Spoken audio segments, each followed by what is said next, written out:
Okay, scholars, see if we can get back in our minds to Martin Luther. I know that's a long ways away, but see what you can do to pull back and get your minds in Martin Luther. I ended the lecture last period, or actually 2 periods ago, I think, talking about Roland Bainton and his biography of Martin Luther that came out about 60 years ago now. I think it was a 1950 publication, something like that. Roland Bainton gives us this story, and because it was 2 full weeks ago, I'm gonna reread this description here that Roland Bainton gives us here of Martin Luther's conversion. He says, on a sultry day in July of the year 1505, a lonely traveler was trudging over a parched road on the outskirts of the Saxon village of Stotternheim. He was a young man, short but sturdy, and wore the dress of a university student. As he approached the village, the sky became overcast. Suddenly there was a shower, then a crashing storm. A bolt of lightning rived through the gloom and knocked the young man to the ground. Struggling to rise, he cried out in terror, "Saint Anne, help me, I will become a monk." The man who thus called upon a saint was later to repudiate the cult of the saints. He who vowed to become a monk was later to renounce monasticism. A loyal son of the Catholic Church, he was later to shatter the structure of medieval Catholicism. A devoted servant to the Pope, he was later to identify the popes with Antichrist. For this was the young man Martin Luther.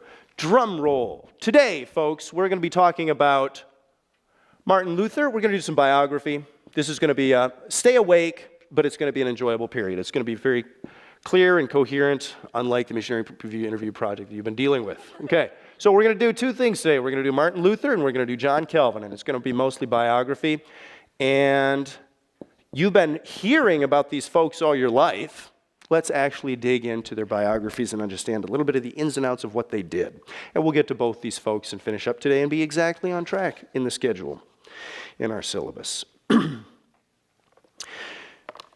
Martin Luther has this a conversion moment to monasticism in his young life, and people have looked back on this decision with questioning. Was this the right thing for Martin Luther to do? It's a substantial discussion, given that Martin Luther so resents the monastery and monasticism when he's done with this life as the Reformation gets going. He becomes the poster child for anti-monasticism. He'll say things like, if any monk could get to heaven by his monkery, it was I. But he'll say it with a very disgusted tone. He's done with monasticism. And if we look at the broad picture, monasticism up through the Middle Ages is quite robust. It's about as robust as it has ever been in the 1700 years of monasticism. And it really takes a beating through the Reformation. As we exit the Reformation era, monasticism has been a crippled institution. And although it does exist in some Protestant traditions, there are still Anglican monks and so on, it is a much atrophied institution. It more or less only it continues to exist in the Roman Catholic side of the church. The Reformation almost completely flushes out the monasteries. Luther claims that monasticism is a fraud, that it's an attempt to earn salvation. And perhaps for Luther it was this. But at the same time, was the monasticism that Luther rejected, was it an accurate picture of what everybody was doing?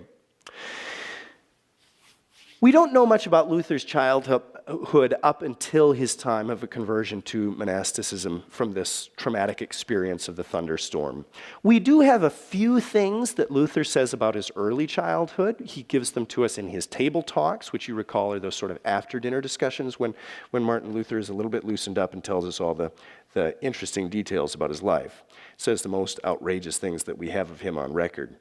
And in these very few sparse citations that he gives us about his childhood, things look pretty grim. We might say legalistic. Here's what, the only 3 quotations that we have from Luther about his childhood are these, and they're all about being whipped. Look at this. He says, "My mother caned me for stealing a nut until the blood came. Such strict discipline drove me to the monastery, although she meant it well." Or, again, Luther writes, "My father once whipped me so that I ran away and felt ugly toward him until he was at pains to win me back." And so now he's told about his mom whipping him, his dad whipping him. "Oh yeah, my teachers used to do this too." Last quote that we have from Martin Luther's childhood. "At school, I was caned in a single morning 15 times for nothing at all. I was required to decline and conjugate, and I hadn't learned my lesson." So this is all we have of Luther's childhood, and it seems pretty bleak. And some people would, as they're reconstructing sort of the psychology of Luther's development here, would say that he became a monk sort of to escape this very difficult childhood. That used to be a common theory, especially a while ago, when it's difficult to explain this without sort of laying everything on the table. Quite obviously, Luther is a controversial figure, right? You can see that. In pre-Vatican II times, when Protestants and Catholics would go at each other's throats quite more vigorously than they do today, Catholic apologists writing on Martin Luther would kind of do anything they could to demonize the man, and this was a great foothold that they found. Let's claim, you can be done, it can be made into a compelling argument. Let's imagine that Martin Luther goes to the monastery, basically because he's trying to escape this terrible childhood. He didn't enter the monastery for mature spiritual reasons, and especially for those who see Martin Luther as a heretic, this is what happens when you drive this sort of wrong-headed but apparently spiritually passionate person into a place of strict discipline. This is what happens. Well, I think that's probably not the correct way to conceive of the situation. And Roland Bainton, writing back in about 1950 with this book here on Martin Luther, Here I Stand, does a great job of sort of balancing out our picture of Martin Luther. That's a very helpful thing that he did for the church. If you want to know what I'm talking about when I say that Catholic apologists would try to demonize this guy, go ahead and read the 1913 Catholic Encyclopedia. You've seen the Catholic Encyclopedia? Well, there's a free version online. In fact, many Wikipedia articles on religion are stripped wholly from this 1913 Catholic Encyclopedia with only very light revisions. It is a very good source of information. It's just quite dated at this point. But go ahead and read that 1913 article on Martin Luther. And the editor will do everything possible at every juncture to say something bad about Luther. You'll understand what I'm talking about when you read this article about sort of this feud that older scholars have had over the character of Luther. It continues to be a controversial point. Was Martin Luther mentally stable, right? Do you remember seeing the Luther film? And there's a couple scenes there where he's really in mental anguish. And the actor does quite a compelling job of showing you, of raising that question. That's where that question is coming from, this continued debate about Luther's character. He was such a forceful figure, and his life situation was such, his calling was such, that he was forced into such a difficult, it literally was. He was standing up against the world, and to do that requires, no doubt, a very certain, a very particular type of character. So he was a person of just really enormous personal conviction, and a lot of people look at that, and it's strange to them. How could this person be so dogmatic and have his mind so totally made up at times? Bainton, I mentioned to you that Bainton does a great service to us in this early period as he's sort of writing a more balanced approach to Martin Luther. And here's how Bainton looks at Luther's childhood in a way that I think is very useful. He writes, "Luther was highly esteemed at home. His parents looked at him as a lad of brilliant parts, who should become a jurist, make a prosperous marriage, and support them in their old age. When Luther became a master of arts, his father presented him with a copy of the Corpus Juris, which is the old Roman law. and addressed him no longer with the familiar du, but with the polite ihr, so German formal speech. Luther always exhibited an extraordinary devotion to his father and was grievously disturbed over parental disapproval of his entry into the monastery. When Luther's father died, Luther was too unnerved to work for several days, unquote. So I think Bainton does a very fine job of reminding us of the real familial affection that Luther had for his parents. Good. Luther's studies, this is before his entry into the monastery. Luther studied at the University of Erfurt in Germany, quite obviously, he entered the university in 1501 and graduated with his MA in 1505. He began studying for his doctorate. Yes, these programs really haven't changed in 500 years. He studied for his doctorate in theology and received that in 1512 after he'd been teaching at this little university in Wittenberg for some time, and that's also where he did his last studies. Luther was a novitiate in the Augustinian monastery. So do you remember me showing you those pictures of the very large building, the Augustinian monastery there in Wittenberg? This is where Luther would have been living day by day as a monk in one of those cells. I'm not sure if we know today which cell was Luther's. We may, but it's not featured in the museum, and I've scoured that museum quite thoroughly. But if we talk to one of the curators, maybe they could tell us which of those was actually Luther's. Luther has his first Mass. And from all indications, this is a very traumatic experience for Luther. The Mass, of course, is the focal point of sacramental life for the church. It's the moment when the priest raises the host and declares that this is literally the body and blood of the Lord Jesus. This is the way, of course, the Mass was practiced in the Middle Ages. It's a moment of unspeakable gravity. It's a miracle. It's a sacrifice. It's the presence of God in this terrible miracle. And Luther wanted to make sure, so he's at the monastery there in Wittenberg, and he's preparing for this Mass, and he wants to make sure that his father is present for his first Mass. So we understand that Luther's father, who was not a wealthy man, but put his best foot forward on this day that he comes and joins Luther for the Mass at the monastery. Bainton writes, with a company of 20 horsemen, Hans Luther came riding in and made a handsome contribution to the monastery. The day began with the chiming of the cloister bells and the chanting of the psalm, "O sing unto the Lord a new song," unquote. After the service, Luther is, I'm not sure if it's in a dining hall or where, but it's after the service, it's the Sunday lunch probably. And Luther is trying to make up with his father a little bit. So he's trying to see if his father would now approve his decision to join the monastery. Luther's father, Hans, was always very disappointed that Luther, his first son, took this life of a monk. And Luther sort of, he was conflicted about this. He didn't do this for career options. He did this out of a personal crisis during this thunderstorm experience. That also speaks volumes. I mean, I'm sure the thunderstorm was really terrifying. I'm sure it genuinely was. But what was it about Luther that predisposed him to vow to become a monk? That not everybody was doing that through every terribly frightening experience in life. What does that tell us about Luther? Anyway, his father and Luther are going back and forth at it, and Luther is hoping to finally hear his father approve him. So Luther asks Hans if he could now bless his decision to become a monk, and Hans responds, "You learned scholar, have you never read in the Bible that you should honor your father and mother? And you have left me and your dear mother to look after ourselves in our old age."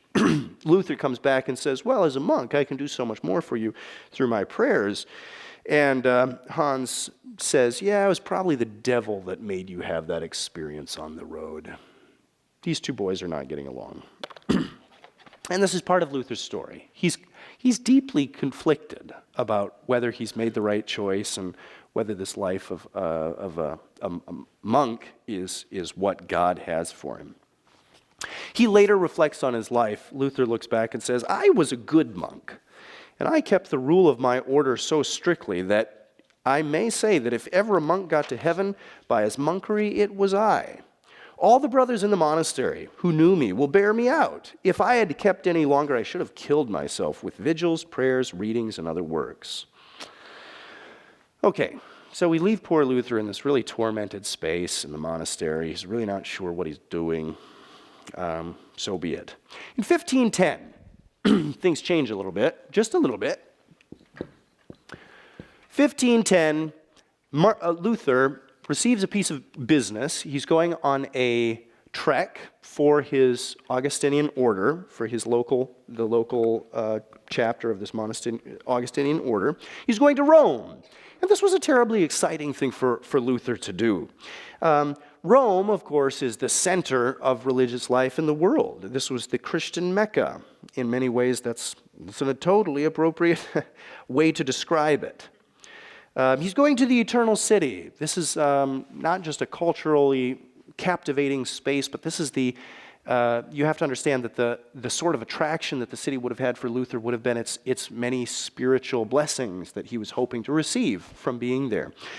Many of you have been to Rome. Can I see a show of hands? I'm guessing probably a quarter, well, maybe fewer than I thought. But several of you have been to Rome.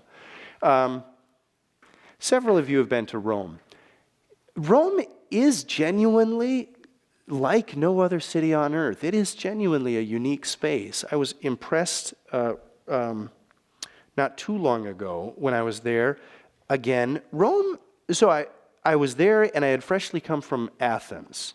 Now, Athens is an amazing city too. Athens has this amazing history to it. Go up on the Acropolis and say, oh, that's where all the wallpaper from all the Greek restaurants comes, right? You know, it's an amazing space with all kinds of iconic images. You just recognize things constantly from textbooks or from popular culture. But most of the things in Athens, most of the amazing tourist sites and iconic images come from a particular point in time, right around the 5th century BC, give or take a few centuries. With Rome, you have, or if you go to take another world-class city, if you go to Paris or London or something like that, these cities are genuinely amazing places, but for a particular century or two. You go to New York, it's overwhelming, but New York has only been overwhelming for about 200 years, maybe, right? I don't even know. Let's see, what is the, some of the more, the Empire State Building, for example, I think is about 85 years old. And some of the buildings that you can find in New York would date back to 100 years, something like that. I think the 1913, actually, is about I'm trying to remember what the name of that building was. It was 55 stories. It's on the cityscape there in New York. Anyway, you can look back at the city. It's an amazing place, but it's only been that way for a short period of time. You go to Paris. It's amazing if you want to visit and can think of 17th century and 18th century continental Europe. Rome has this amazing deposit of cultural artifacts, but it has layers to it. Like you want to go and see the Colosseum and go back to antiquity, but then there's all sorts. You can visit amazing sites through the Renaissance era, and also some through modern periods or through the medieval ages as well. So it's just an incredibly rich space culturally and artistically and spiritually as well, and it was during Luther's day as well. This was the capital of it all. I just spent several hours wandering around Rome trying to get my head around it and made it basically no closer whatsoever to understanding what was happening around me. Luther was very much looking forward to this experience. And I think if we were trying to imagine the excitement that Luther would have been feeling, it would have been sort of the feeling you get when you're going to Orlando for one of the theme parks, like you're going to Universal Studios and a church conference at the same time. It would be like putting both of those things together, okay? I mean, he was interested in seeing the city and wanted to see the sights, go on the rides, but there was also this huge expectancy for the spiritual blessings that Luther was going to be receiving here. And Luther was hoping, some of those spiritual blessings that Luther was hoping to receive would have been blessings that he was hoping to transfer to his family. This is really weird, I know. You hear me talking about spiritual blessings as if there's something that you would buy in a stand along with, a miniature sculpture of Adonis or something like that. But that is kind of what Luther was conceiving of. He was hoping to go and to receive spiritual blessing that he can pass on to his family members. The same way that you send postcards to your family or send home trinkets. It really is the same deal. Here, Exhibit A, this is the Holy Stairs. There's a very famous story about Luther going up, as was done in medieval Christianity, going up and saying the Our Father on every step in Latin. And by the time you make it to the top, not only is it time for lunch, and you can go down and have a sausage, but one of your family members, the family member of your choice, is meant to be sprung from purgatory. Now, this is a very foreign idea, I know, but this is what Luther was really chuffed about. So he does this. This is basically attraction. It takes like a B ticket to get up to the top. Luther does this and wishes his grandfather to be released from purgatory. And then as he gets to the top, something that he had been expecting for so long, he asks himself, is my grandfather really in a different spiritual state because of what I've just done? Doubt begins to creep in to Luther. In fact, this experience of going to Rome, for which Luther had had such high hopes, turns out to be a very mind-bending experience for Luther. He becomes disillusioned, in a way, with the spirituality that he sees. Now, do you remember in the Luther film, there's this one very poorly crafted scene where you see sort of a priest and presumably a prostitute or something like that having a tryst, and Luther's going through the eternal city and he sees all this corruption. That may partially be the case. It may be that Luther is turned off by sort of the gaudiness of Roman spirituality at this time, but I think the filmmakers may have missed it there. Luther is not just disgusted by debauchery. Luther is a very humble person. So he doesn't think of himself as somehow morally superior to anybody. He has this very low self-image. He's not disturbed by, or not so disturbed by moral failure that he may see in Roman Christianity. What really gets to Luther is this disingenuous concerning, this irreverence. That is what drives Luther bananas. And he'll report back years later, he'll report back how the Roman priests at the time don't even believe the Mass that they're performing themselves. They'll lift up the host and they're whispering to themselves, bread you are and bread you will remain. They didn't even believe it. That is what really drives Luther bananas and sort of disillusions him, brings him to a new state. Luther says there's other things that Luther is hoping to get to while he's in Rome. Now he's doing business for his Augustinian order, so I don't know exactly the specifics of the conference that his order would have held and what message he's delivering and so on, and what messages he's bringing back. But he did find time for spiritual tourism as well. He'll come back and say, there's a saying in Rome, blessed is the mother whose son celebrates a Mass in St. Giovanni in Laterano on a Saturday. How I would have loved to make my mother blessed there, but the waiting line was too long and I did not get a turn. So it sounds rather naive, I know. The Reformation hasn't happened yet. But do you see his heart? Do you see what he's trying to do? He really would love to pass on these spiritual blessings to his mom. Send home like a lovely perfume that he got there. Basically, it's the equivalent of what he's trying to do for his mom. But the lines are too big. Can't. It was a tourist trap. Luther says he is appalled by what he experiences in Rome. He writes later too, I think this is from his table talks, he writes, I was so foolish as to carry onions to Rome and to bring back garlic. And this is medieval speech for, I got gypped. I came with good intentions and naive faith, and I returned disillusioned. This was a turning point for Luther. Now, for whatever it's worth, Luther goes to Rome at exactly the wrong time in history, folks. If there was a time of debauched Roman Christian leadership, this was it. He had made it to the very bottom of the barrel. Alexander VI.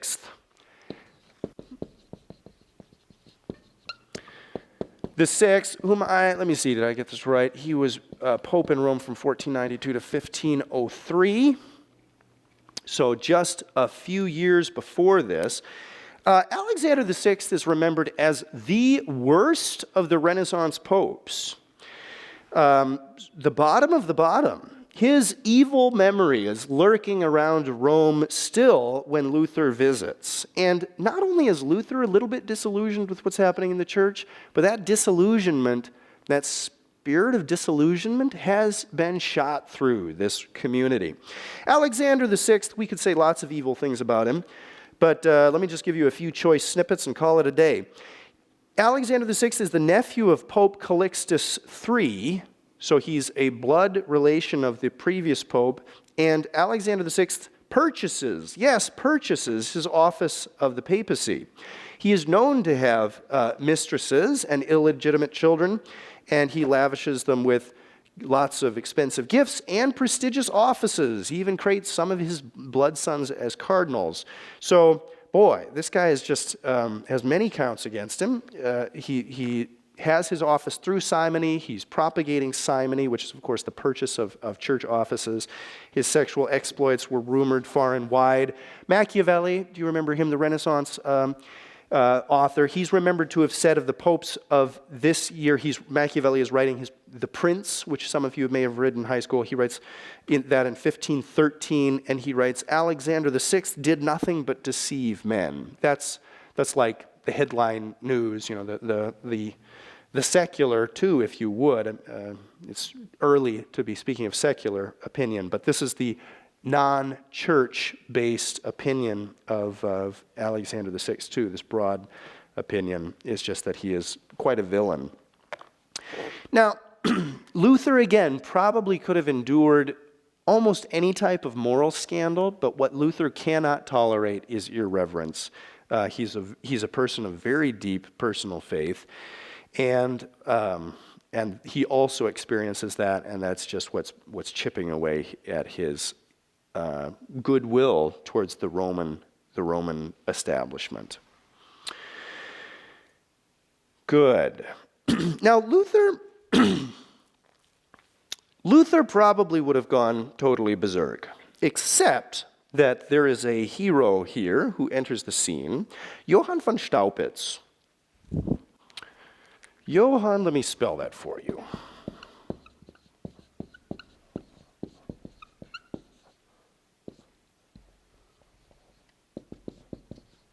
Johann von Staupitz, and I think I've got his dates there too for you. Yes, he lives from 1460 to 1524.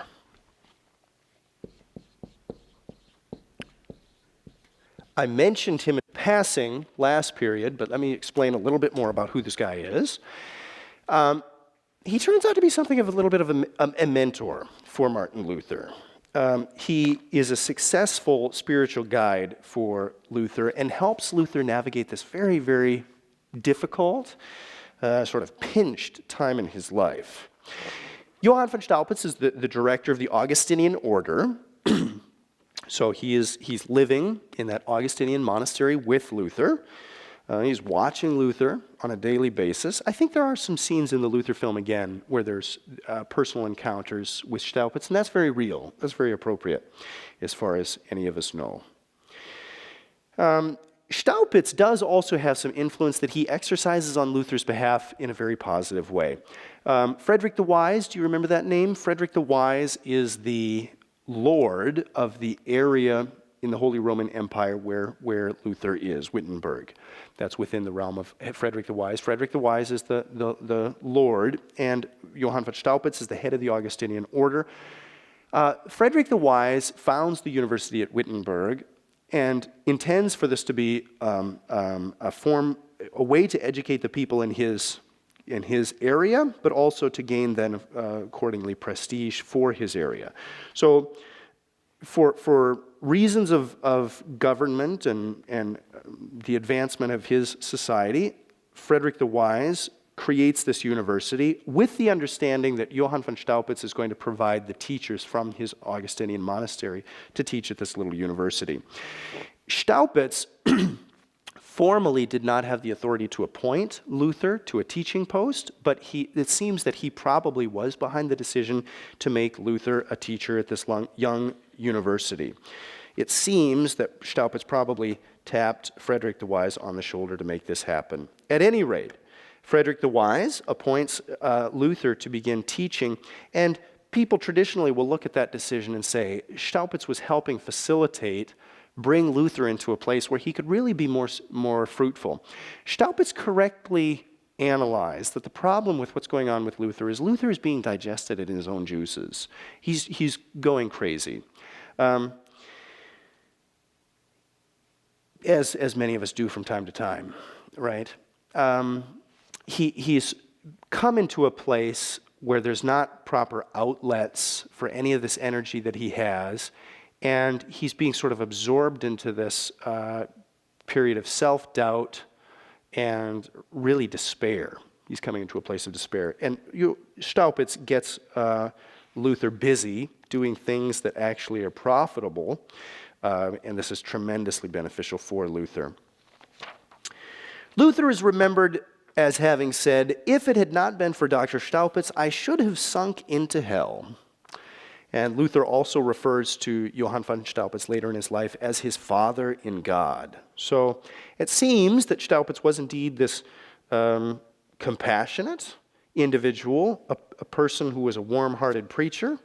And he maintains, Staupitz does not join the Reformation, okay? He's going to die in 1524, so the Reformation is going to be at a very early stage. Staupitz is going to die a faithful Roman Catholic. He's not going to follow his mentee down this radical route, but they do remain in communication and have a good relationship for the rest of his life, for the rest of Staupitz's life.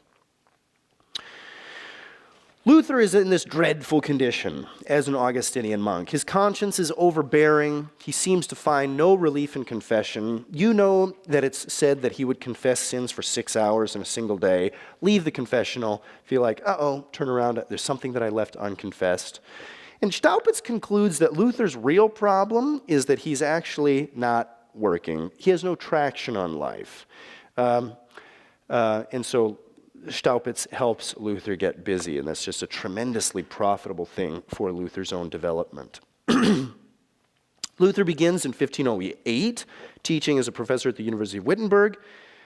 Again, an older generation of Catholic apologists who are looking for nasty things to say about Luther, they would also say that it's odd that Luther so quickly advances in his promotion. He becomes a doctor very rapidly, and so does Staupitz, for that matter. Both of them got their degrees rather rapidly, and some Catholic apologists would say, I wonder if Luther actually learned all the things he should have learned before he got out to teaching. Good. Well, I'm going to close this for a first break in just a moment. I want to conclude, though, I'll take questions in a moment. I'd like to conclude, though, too, just by noting that we tend to see, or I'll speak for myself, I tended to see many of these heroes in our Christian faith as sort of one-man army types, these unstoppable people who could just put up with unending amounts of personal pressure and do all kinds of things on their own. And yes, they were people of really remarkable fortitude. And at the same time, look at the people who were around them to make these sorts of ministries possible. Luther, according to his own testimony, would have sunk into hell had it not been for Staupitz, and I take Luther to be absolutely correct there. He would not have come to a place of fruitfulness and usefulness, and the Reformation might not have happened had Staupitz not been there. So, I don't know, I'm sure there's a lesson in there somewhere for us. Good. Do we have any questions? Any questions? No. No questions have come in. Do you have any questions that we can just fire off here? Braden, please go ahead.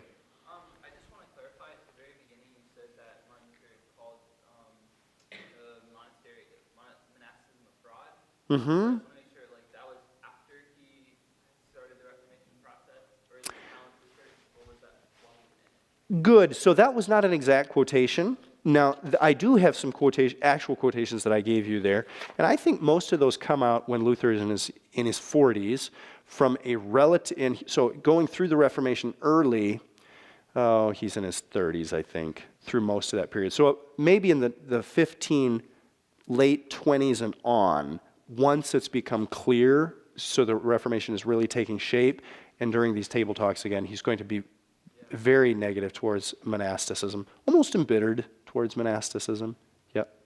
He'll see it as an institutional problem. Good. Daniel. Luther seems extremely over-dramatic in his writings and recounts, especially the later recounts of his earlier life. Do you have any comments on his emotional stability? That's always the question, right? And so I have no new information, of course. I think the general picture that emerges is he is a person of just huge conviction. So he is a person of massive conviction, and he also was not perfectly stable, right? There would be periods when he would become dysfunctional because he was just in a state. So, as I mentioned, his wife, Katerina, seemed to have been a tremendously stabilizing force in his life and probably enabled him to do what was done. So yes, he was not the most stable guy on the team. Good. Good. Any questions? Sorry, Samson. You were talking earlier about like when he was going on these Holy Spirit things. Yeah. Do we have any like letters or anything he wrote that, like to get in his mind of how? Because all he knew was the church establishment. So what all of a sudden gave him the epiphany that hey, this is actually maybe not correct? Right.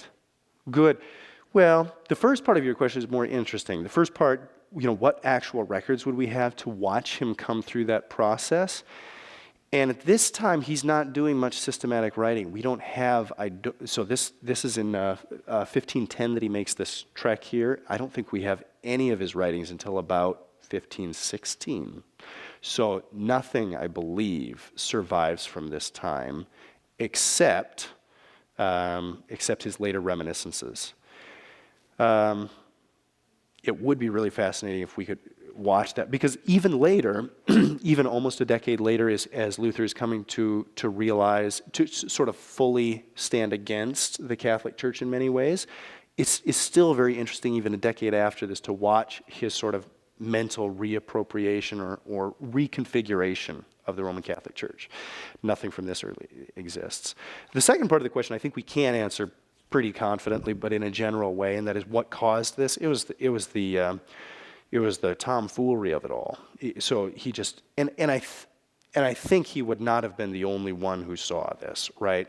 The Renaissance popes were just spending a lot of money doing all kinds of crazy things that were not connected to the great tradition in any way. But it was just that he was one of the few that would actually stand up to ask the big questions why. Yes, but he very clearly was not the only one who felt this way. Because when Luther stands up, remember what happens with his 95 Theses. In about 3 weeks, it's going to be, border to border on the continent. It will have been published in Latin. So there is enormous interest on a very broad base for this type of critique, and that would not have been possible unless lots of people shared that sentiment. Good. Good. Any other questions? Okay, thank you, folks. Go ahead and come back maybe at 8:55, and we'll start with our second period. Thank you.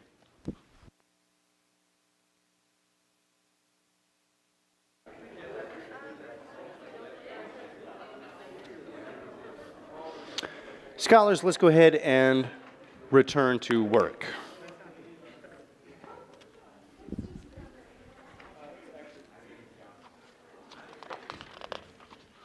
My intention is that we do get to a lecture on John Calvin as well, so we're going to have to move quickly. I'll see if I can wrap up introductory comments on Martin Luther within about the next 20 minutes, and we're also going to deal with his 95 Theses. So we'll walk through some of those, and then we'll move already to John Calvin before our second break. Okay. It's in 1508 that Luther begins teaching at the University of Wittenberg. It's in 1512 that he receives his doctoral degree, and after about 8 years of teaching in this little university town, the classic events of the Reformation start forming. It's in 1516, we're going to fast forward the clock just a little bit. It's in 1516 that Johann Tetzel comes through the little quiet city of Wittenberg and starts selling indulgences. You know what he's trying to raise money for? What is that? He's trying to raise money for St. Peter's, or that's at least what people are saying. Actually, the real sad truth of it is that the Bishop of Mainz had purchased his office and was deeply in debt and was trying to raise money to get out of personal debt. So that's the real sad story that Luther never even knew. Had Luther known that, he would have been angrier than he even was. But so be it. On the front of it, they were raising money for St. Peter's Cathedral, which at least appeared to be a better, a more spiritually oriented project. Tetzel's career, he's an indulgence seller. He comes through and he has this wonderful little jingle that he's selling his indulgences with. Wenn die Münze im Kästlein klingt, die Seele in den Himmel springt, which translates nicely into what you've heard before as well. It rhymes even there. When the coin in the coffer rings, the soul from purgatory springs. Very famously, Tetzel, just 2 years later, is lying on his deathbed. Some of the events of the Reformation are starting to unwind and starting to take place. And Luther visits Tetzel on his deathbed and assures Tetzel that he was not the root problem behind the Reformation. Tetzel, in Luther's view, seems to be sort of this stooge who's up to do some work that he didn't really understand how debauched this really was. Indulgences are directly motivated by this Avignon papacy, in a sense, during the Avignon papacy and the strife that breaks out there. You recall the papacy relocates to southern France. That 70 years or 69-year absence of the papacy from Rome is the reason why St. Peter's Basilica in Rome has fallen into such a state of disrepair. They're in the middle of trying to build this up, but it's part of a larger project. It's a symbolic capstone, if you will, to a lot of these Renaissance papal ambitions. If you go and visit the Vatican Museum, it's an amazing treasure trove of medieval art. Well, that collecting process begins back during these years. It's been just collecting for 500 years. That's how you make a great museum. Okay. Luther writes that the church was beyond reformation through usual means. Luther is starting to make up his mind that the church will not reform itself. In 1512, we have the Fifth Lateran Council. You've heard of Lateran I, Lateran IV, and some of these other councils that are mentioned that have milestone decisions made. We have the Council of Lateran V in 1512, which was meant to be a reforming council. It was meant to be an opportunity for the church to reform itself in some of these ways. The council is pretty much totally ineffective, and Luther is clearly making up his mind that the church will not reform itself. He writes, "The Romanists have skillfully drawn 3 walls around themselves with which they have thus far protected themselves so that no one can reform them. Through this, the whole of Christendom has fallen into misery. The first wall is that whenever pressed by worldly power, they raise the claim that worldly power has no legal hold over them, but that the spiritual is above the worldly. The second wall is that if anyone tries to call them to reform on the basis of Holy Scripture, they counter that no one but the Pope has the right to interpret Scriptures. And the third wall is that if one threatens them with a council, they pretend that no one but the Pope may convene a council." So Luther is making up his mind that the church is absolutely irreformable by its own means. Do you remember what John Wycliffe's idea was? John Wycliffe's idea was that if the church can't reform itself, it's the job of the state to reform the church. Do you recall that? Some of these ideas may be creeping into Luther here, who takes it upon himself to start motion for reform through a different route, through university debate. Let's let the university be the institution that brings about some reform. Now, Luther, of course, could have had absolutely no idea what he's unleashing, but on October the 31st, 1517, we have the 95 Theses posted, which was meant to be an invitation for standard debate, Let's have a gathering of university students and university people and debate this. Post the 95 Theses on the Castle Church in Wittenberg, which, by the way, had a tremendous store of relics that Frederick the Wise had amassed. So we're all guilty in this story, folks. Even Frederick the Wise, who is going to support the Reformation, it has sort of a conflict of interest at play too. He's got this wonderful tourist industry where people would come and see the relics that he had amassed and was keeping in this church. And Luther's preaching against relics. So there's a lot of compromise taking place at all kinds of different layers here, but that's the way change begins, I guess. Now, Luther puts up these, okay, so yeah, I've already shown you this. There are the doors where the 95 Theses are posted. And we're going to get to the Diet of Worms in a moment or two. Here's Leo X, who's going to be the Pope, who at first is not going to recognize the importance of what Luther's going to do. Famously, he's going to recall or claim that Luther's problem is just that he's a drunk monk and he'll sober out and everything will be fine.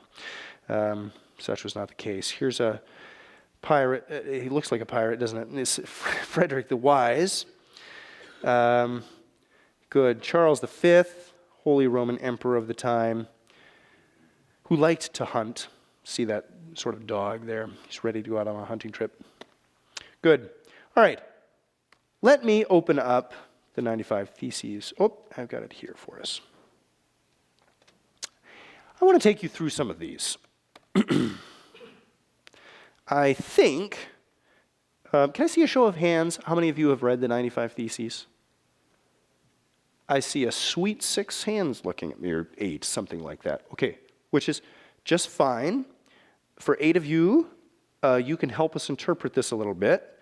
And for those of you who've not read it, we need to read it. We won't read the whole thing. I'll leave it to your personal study time to read all of them. But I want to give you some of the highlights. This is important. Here's what Luther posted in, of course, English translation. Out of love and zeal for truth, this is the prologue, and the desire to bring it to light, the following theses will be publicly discussed at Wittenberg under the chairmanship of the Reverend Father Martin Luther, Master of Arts in Sacred Theology, and regularly appointed lecturer on these subjects at that place. He requests that those who cannot be present to debate orally with us will do so by letter. Okay. I'm just interested, how do you call for debate of important theological subjects today? Like, do you write a blog post about it or something? Or what do you do when you're trying to raise an interesting point that you don't think is receiving proper attention? What would the equivalent of this be today? Ben? Talk with people about it.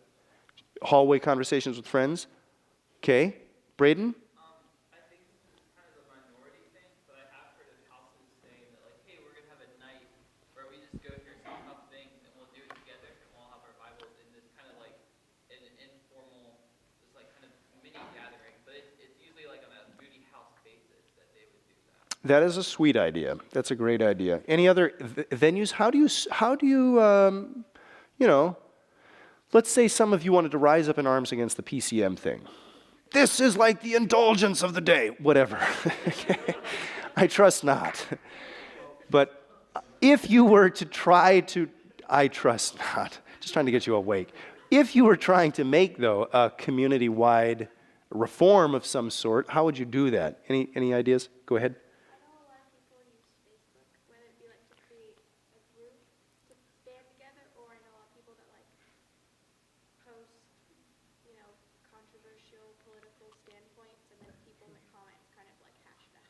There you go. That might be, I don't know, that might be the closest equivalent we have. The only bad thing about Facebook is that everybody always gets angry, whatever it is, I don't know.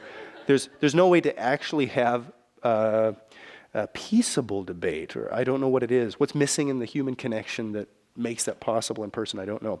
But anyway, look at some of these theses. And as much as we can, I want to see if we can get back to Samson's idea about charting out Luther's own spiritual development. Where does he see himself in posture towards the Catholic Church at this time? Look at Thesis 7. God remits guilt to no one unless at the same time he humbles him in all things and makes him submissive to his vicar, the priest. Luther is, after all, a Catholic priest at this time. So he's not, his argument is not full-blown against the Catholic Church. He's making a relatively minor point compared to where this agenda is going to ultimately go. He writes in Thesis 8, the penitential canons are imposed only on the living according to the canons themselves. Nothing shall be imposed on the dying. And I understand Luther's point here to be that the problem with indulgences is not, we approach indulgences, and at the space of 500 years, we just think it's a lot of superstition or something like that. Luther does not, that's not his critique with indulgences. He doesn't simply think this is superstition. The problem is that canon law, which does have the authority to forgive sins, Luther would think, he sees confession to a priest as something very important. There's an actual spiritual transaction taking place there in Luther's young mind. But what the problem is that canon law does not have jurisdiction over the dead. So the Pope should not have the authority to release souls in purgatory. That's not a proper use of what Luther will call the treasury of merits. It's very interesting, for those of you who do want to dig into this a little bit, Luther published a commentary on the 95 Theses, which I think is like a 50 or 60 page document, something like that. Short, but you can read it. And there's long paragraphs for each of these individual theses, so if you're trying to get into the nitty-gritty of what Luther's doing, you can turn to that commentary. By the way, his commentary on Thesis 58, which we'll get to the thesis, but his commentary on Thesis 58 is about 20 pages in and of itself, so it's this very long exposition. And if you want to understand what Luther thinks about the treasury of merits, this is the place to turn to understand how he thinks grace is dispersed.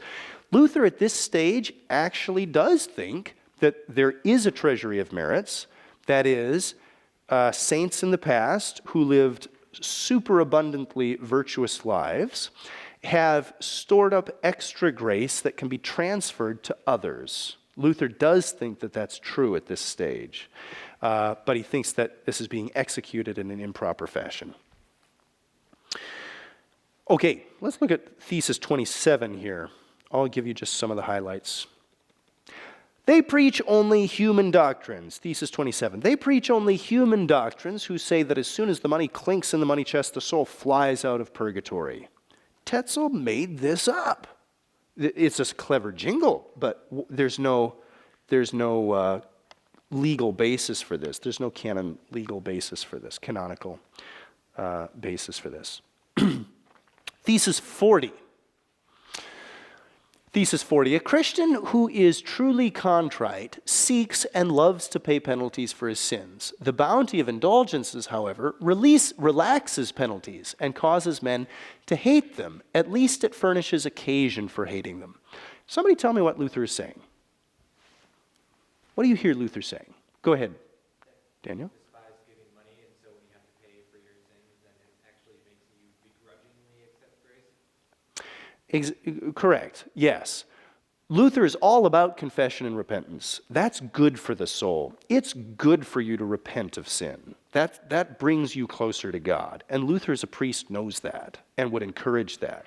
The problem is that indulgences actually distance us spiritually from this. We can just sort of get rid of it. We won't deal with it in a spiritual sense. We'll just pay it off and get rid of it out of our sight.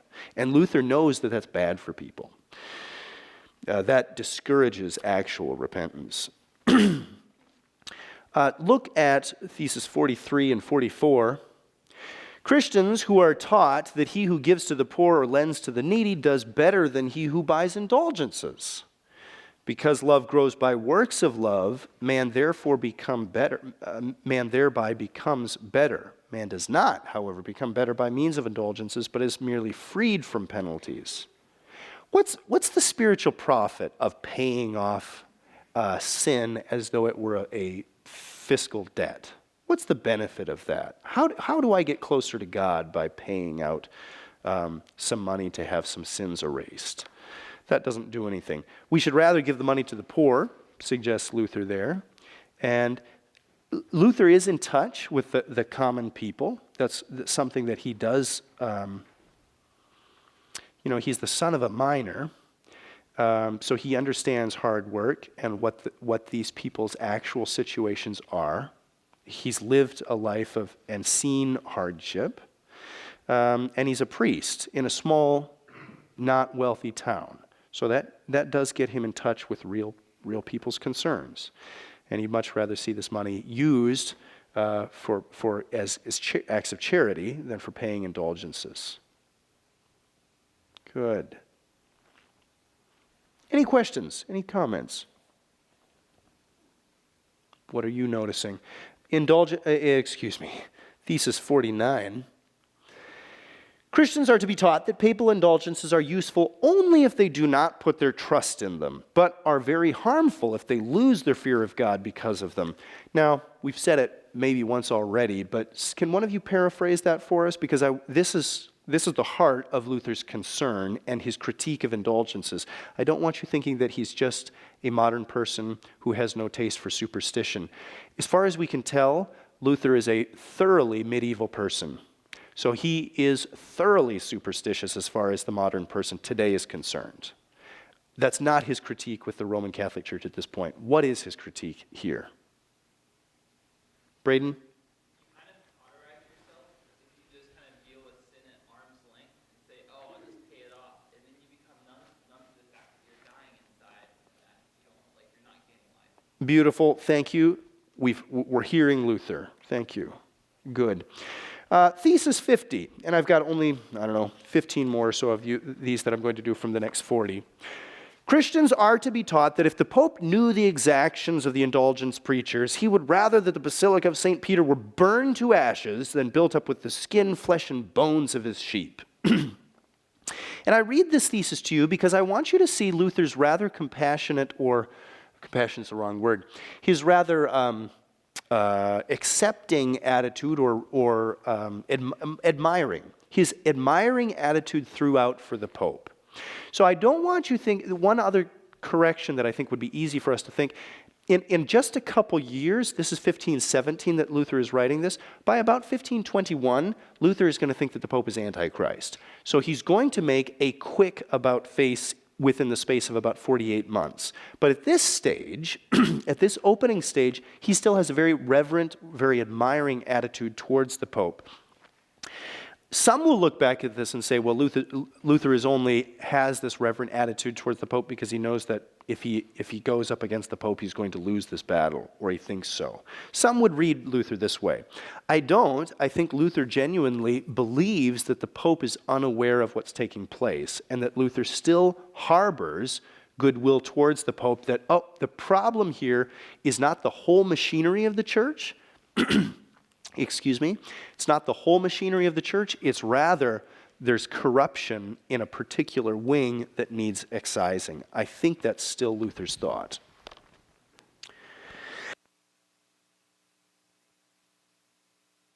Check out Thesis 53. They are enemies of Christ and the Pope, who forbid altogether the preaching of the Word of God in some churches, in order that indulgences may be preached in others. So we're doing away with the sermon. We're putting way too much attention on indulgences. This is spiritually bad for people. Thesis 61. For it is clear that the Pope's power is of itself sufficient for the remission of penalties in cases reserved by himself. I want you to notice that this is shortly after Thesis 58, and it's in Thesis. Actually, let's read Thesis 58 because that's the. This is the thesis where Luther is going to bring in this concept of treasury of merits. He writes, "Nor are they the merits of Christ and the saints, for even without the Pope, the latter always work grace for the inner man and the cross, death, and hell for the outer man." A little bit complex here, but what Luther is going to begin working out at this point in the 95 Theses is how this treasury of merits works.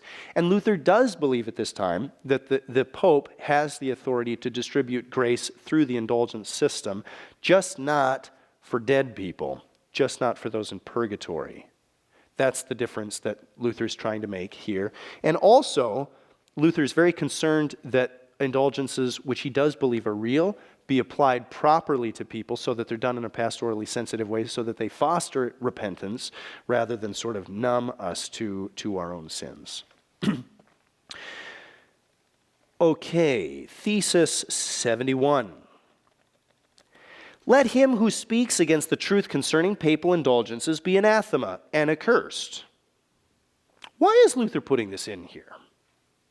Is he just trying to save his tail? Is this sort of lip service to the authority of the Pope? Could be. We will never know, but I don't think so. I think Luther at this stage actually says what he thinks. For the rest of his life, he's going to pretty much say what he thinks. I think he's probably doing it here too. Thesis 72 there. But let him who guards against the lust and license of the indulgence preachers be blessed. He's not against indulgences. He just wants this to be done properly. Thesis 75. To him, to consider papal indulgences so great that they could absolve a man even if he had done the impossible and had violated the Mother of God is madness. So people were making really bizarre claims about the indulgence preachers were inciting people. You can do whatever you want and then buy an indulgence and be off the hook. And Luther is really repulsed by that. And again, this is Luther's pastoral sensitivity coming out. What in the world are you doing to my parishioners? 77. To say that even St. Peter, if he were now Pope, could not grant greater graces is blasphemy against St. Peter and the Pope. Which again speaks to Luther's reverence for the Petrine See. 82. Such as, why does not the Pope empty purgatory for the sake of holy love and the dire need of the souls that are there, if he redeems an infinite number of souls for the sake of miserable money with which to build a church? The former reasons would be the most just, the latter is most trivial. Luther doesn't think that indulgences can extend to those in purgatory. Luther here says, if the Pope could, by some means, have the authority to release those in purgatory, why wouldn't he release everyone? There would be no justification for the Pope not exercising that authority to release everyone from purgatory, which we understand purgatory to be a place just as miserable as hell. It just doesn't last forever. And so Luther here is incensed that the Pope, if he were believed to have authority over purgatory, would not release everyone. Lastly, I want to read the last four theses here. If, therefore, indulgences were preached against according to the Spirit and intention of the Pope, all doubts would be readily resolved. Indeed, they would not exist. Away then with those prophets who say to the people of Christ, peace, peace, and there is no peace. Blessed be all those prophets who say to the people of Christ, cross, cross, and there is no cross. Christians should be exhorted to be diligent in following Christ their head through penalties, death, and hell, and thus be confident of entering into heaven through many tribulations rather than through the false security of peace. And I think you can see Luther's intention here. A couple things are on the page. First of all, they're in Thesis 91. He thinks that there's some sort of terrible misunderstanding taking place and some sort of terrible miscommunication between Pope and indulgence seller.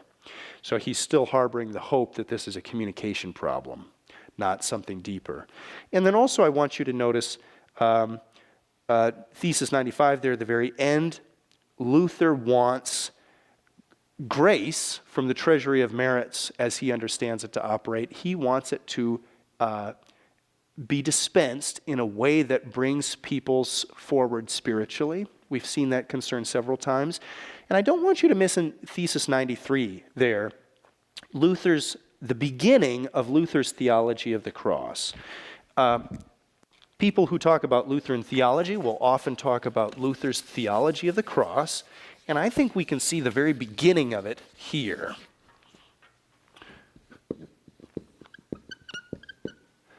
What is this theology of the cross for Luther? His concern is that if there were any other way for God to have wrought redemption in humankind, he would have done it. The cross must have been absolutely necessary. Because look at the passion narratives. Look at what a hard thing this was for Jesus to undergo crucifixion for us. And Luther's concerned that is that this must have been absolutely necessary. And it must be absolutely necessary then in the gospel and in the gospel proclamation too. If there were any other way, if the treasury of merits could be so engineered that the cross were not necessary, God certainly would have done it. But he didn't. And so it must be necessary, and it needs to be kept central in our theology as well. That we can see is beginning to grow in Luther's theology. All right, for time's sake, I'm going to cut things short here. We will return to the German Reformation. We will talk about a little bit of how Lutheranism spreads up into Scandinavia. I think we'll also certainly talk about Ulrich Zwingli a little bit, but I want to see if we can get to John Calvin for a few minutes, and then I'll give you a second break, and we'll finish up discussion of John Calvin before the day is out. Do you have any questions about Luther as we transition? And are there any questions that might have come in on the overhead? Okay. And is there a quiz that we should administer to? We can do the quiz when we come back from the second break. Is that Great. perfect? I don't have the questions on a PowerPoint, Okay. but they're short questions. The first one, quote, "The Catholic Church recognized the need for reform," end quote. What exactly does that mean? I think he's quoting from something that you had said. Yes. Good. So I think two things. I would maintain that the Catholic Church does recognize need for reform. And I'll tell you that I'm a little bit more sympathetic than other Protestant historians. So take this with a grain of salt. I do think the Catholic Church recognizes the need for reform. How would I justify that? Well, I'd walk back with the so-called ecumenical councils. Even back from the time of the Council of Constance, the main points of business that comes through on these councils are reform points. How do we get there to stop being three popes in the church at the Council of Constance? How can we get East and West to stop splintering apart? At the Council of Florence, which is called variously the Council of Ferrara or the Council of Basel because it keeps moving about, but also known as the Council of Florence, which gathers about 1438. The main agenda point is how do we reunify East and West? I take these to be reform-type agenda points. Now, there's not much motion. And even up to, again, Lateran V, you see these type of, what's top of the list for the agenda is the same stuff that Luther would have agreed with. We need reform. We need there to be less infighting. We need clear communication structures, etc. The other reason why I take it to be a generally held opinion that the church needs reform is the success of the Protestant Reformation itself. Just put yourself in these shoes. What type of reform activities succeed? Reform only works at this popular level when it's a generally held opinion that reform is necessary. So, I don't know, I'm going to try to make up something here on the fly. Let's say that, I lived in an apartment building a couple years ago. Some of you may live there still, too. I won't mention the name of it because I don't want to fault the company that's doing this. But I lived in an apartment where there were no recycling opportunities. So for those 3 years when I was living in this apartment building, my options for recycling were either gather up the recyclables and drive them to a recycling plant or throw them in the garbage. You can guess what I did most of the time. So now, there's a need where I think if you started a petition and went around and tried to get people to, let's all, as we live here in this apartment unit, let's all pay $10 a month more and see if we can get recycling for our units or something like that. If that agenda and that proposal were accepted, probably this was not a new idea for most people. Probably most people also felt guilty throwing glass jars in the garbage, I'm guessing. Okay, this is all speculation. If the proposal fails and people give you cow eyes, then you know that it's not ripe, the moment is not ripe for reform. People don't generally recognize this to be a problem. I think in a microcosmic way, there is a principle there that we could extrapolate out to the Reformation. The fact that the Reformation is an instant and huge success means that this is not a new idea, that people must have been fed up for generations. Good. Any other comments that are necessary on that point? There's a second question, and I do have it up now. And it's, I think, a quick question. Did Luther write his commentary on the 95 Theses before or after he resolved to leave the Roman Catholic Church? That's a great question, and I believe before. I think this is about a 15, 18, so like 6 months after this. I think fresh into the new year, to my memory, is when Luther writes this commentary.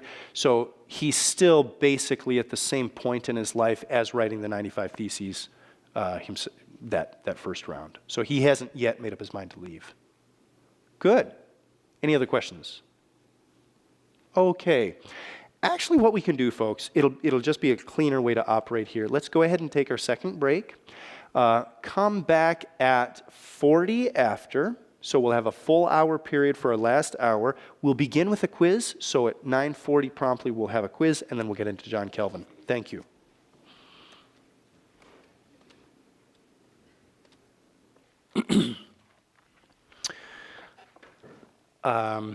I think this lecture that I'm about to give will fit just about perfectly into the time we have remaining, which will be about 50 minutes. We'll be able to do what we need to do here. We won't get to Calvinism too much, but we'll get to the biographical details of John Calvin, and then we will be able to call it a day. Let me open up this lecture on John Calvin with a quick quote from Philip Schaff. He once said that the Reformation was a deeper plunge into the meaning of the gospel. And H. Richard Niebuhr said that the church was always in need of reformation. Semper reformanda was the clarion call there. The church is always in need of reformation. Let me first begin by giving you just a few book recommendations. You're already becoming acquainted a little bit with books on John Calvin. You've read a very good one by Dr. Manich. You were introduced to some other great authors on John Calvin, Dr. Mogg and Dr. Gordon. Here is T.H.L. Parker's book on John Calvin, John Calvin, a biography. We can't remember the exact details. I think we were trying to get a hold of T.H. Parker to possibly be a panel member for us, and I don't remember exactly the details there. He is a very accomplished scholar on John Calvin and has a very, very useful book. It's a relatively short book, a great introduction to John Calvin. We also have a text here, William J. Bosma, Dr. Karine Mogg, whom you met last week on the overhead. She is the current director of the H. Meters Center at Calvin College. Williams Bosma, I think, was a director a couple directors back. So this book is written back, let's see, is it in 84, I think, 1984, I believe. And let me get the date there for you if I've mentioned it. 1988. It's a 1988 biography. It's from Oxford University Press. A really outstanding work on John Calvin as well. 16th century portrait. Same cover. It's a very one of the best known images of John Calvin. Of course, John Calvin doesn't sit for a whole lot of portraits, right? We don't have that many images of John Calvin given his attitudes towards images and artistic expression, contrary to Luther, for whom we have a good dozen or so portraits. But Calvin, we have very few, and so on this book cover, they've reused that image, the very famous image of Calvin. This is, although a different book, Calvin, a biography by Bernard Cotret, a French scholar who does a marvelous job. This is a much larger book. This is about a 500-page book. Does a great job of showing John Calvin in the context of French Renaissance humanism. And so if you're trying to understand, maybe you've dabbled a little bit in the Institutes, or go ahead and surprise me. Maybe you've read the Institutes cover to cover. But if you're trying to place John Calvin's theological style in a particular place in history, Cotret will help you do that and show you the context of French humanism and sort of show you the shape of why Calvin develops his theology the way he does. Those are some quick bibliographic recommendations that I would make. Let me open with a quick reflection, too, on how different John Calvin's ministry is from Martin Luther's. And I think that'll be one of the values of putting Martin Luther's biography up next to Calvin's in the way we're doing in this class period, is just we'll be able to see a little bit more clearly how different these people were and how different were the movements that they led. First of all, Calvin's Reformation, Reformed theology, has a much broader international appeal and travels much more widely than Lutheranism does. Lutheranism is going to make it up to Scandinavian countries, Denmark, Sweden, those countries pretty quickly, within a generation, within Luther's own lifetime. We're going to have thriving Lutheran churches up in Scandinavia.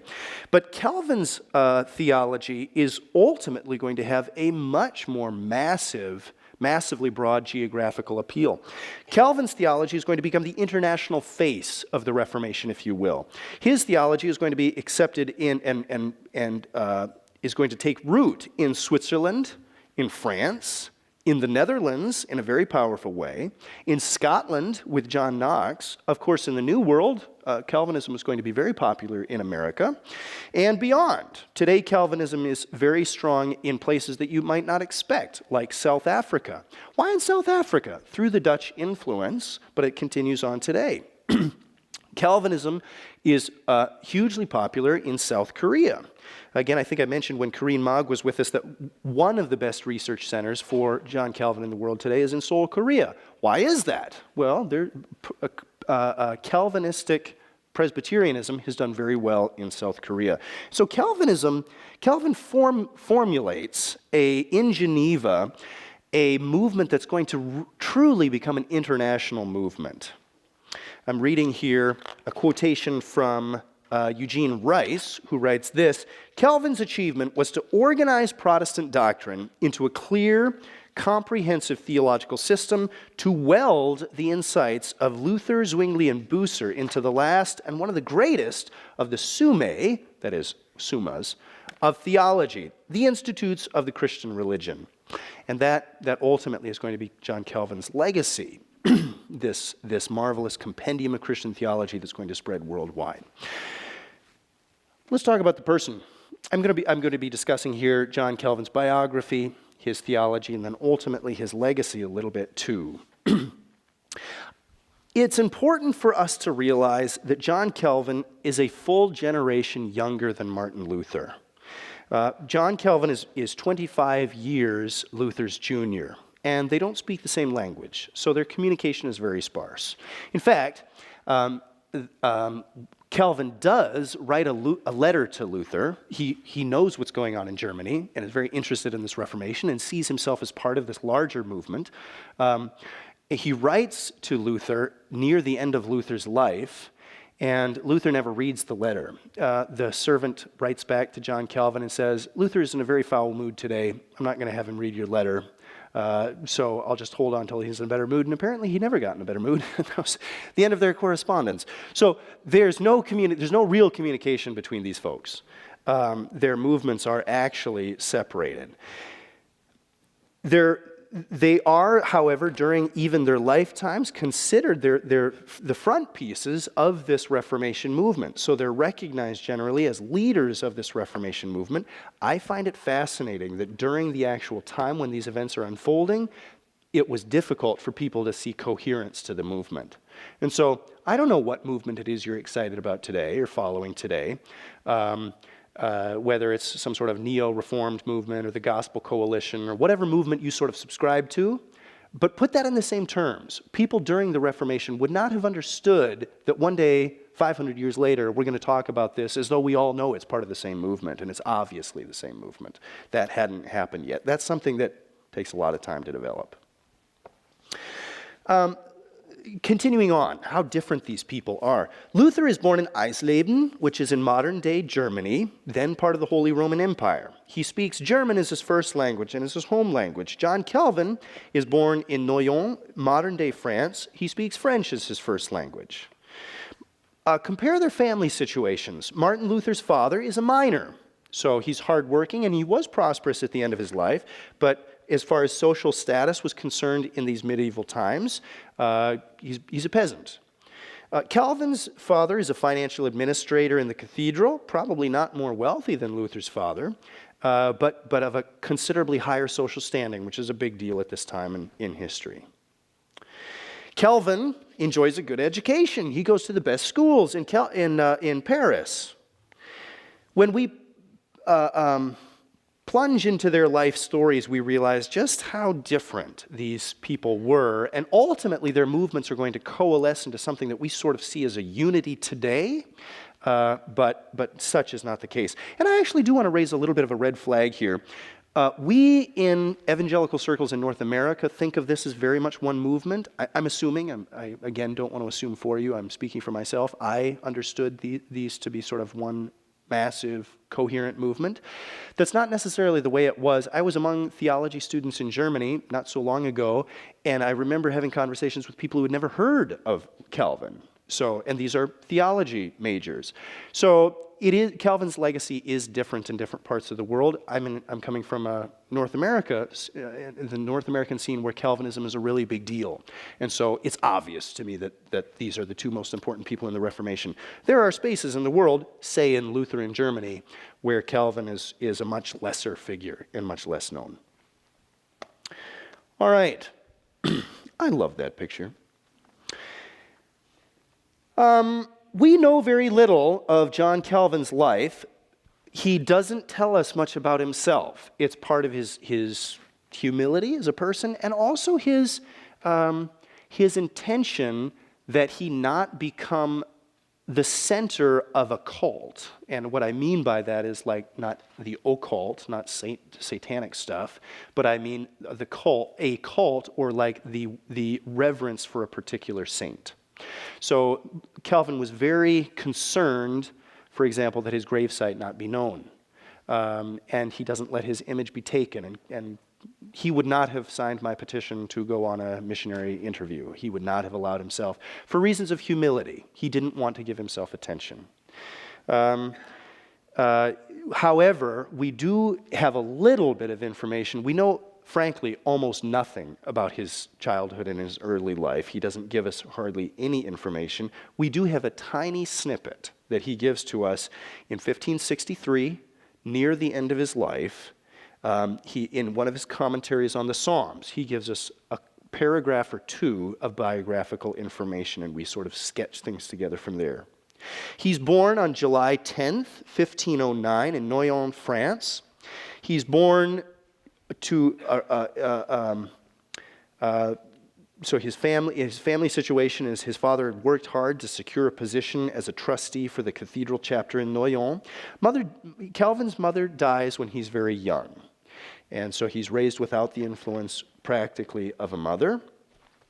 I'm going to show you a few pictures here, and the reason why I'm showing you this slide here of the International Museum of the Reformation is they don't allow pictures in the museum, so I have no pictures from there. How appropriate that a Calvinistic institution would not allow pictures.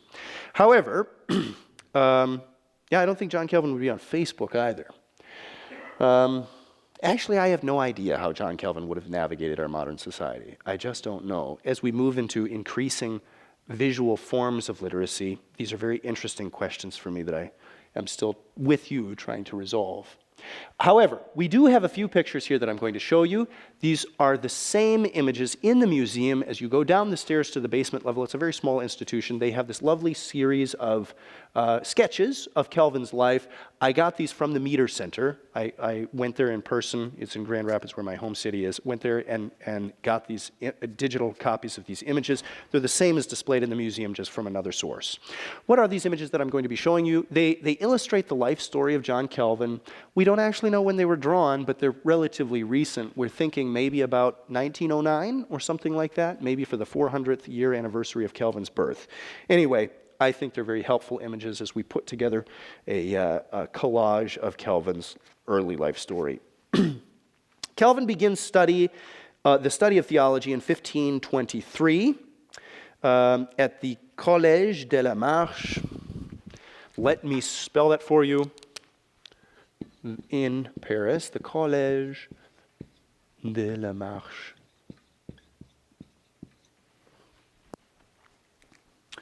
In Paris, it's one of the colleges of the University of Paris. He continues the theology of study into 1527 or 1528 at the Collège Montaigu. I'll do my best to spell that for you as well.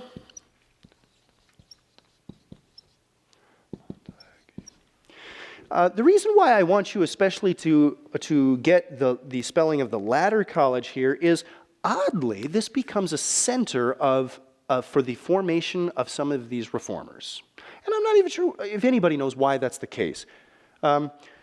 Sorry, that doesn't show up very well. I should have chosen another color. I'm sorry about that.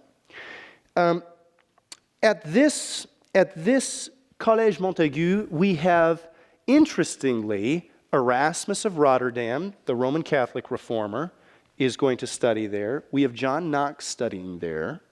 We have Calvin. John Calvin studies there. We have Loyola, Ignatius of Loyola, the founder of the Jesuits, so for the Roman Catholic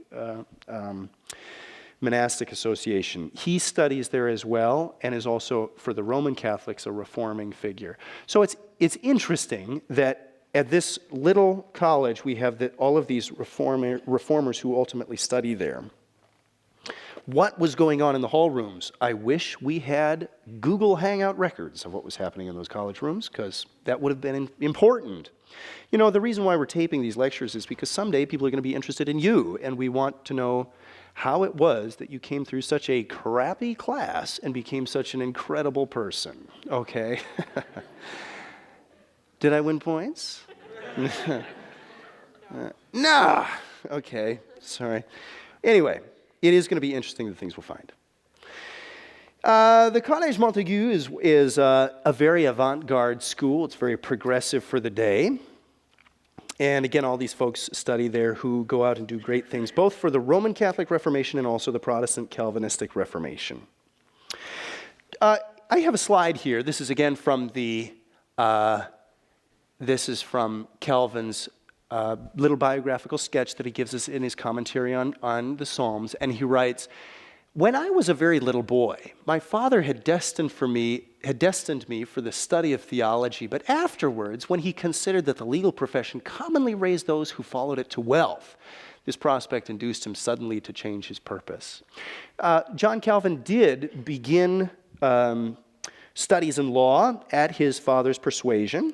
So he begins after his stint here at the Collège Montaigu in 1528 to 1529. He studies law at the University of Orleans.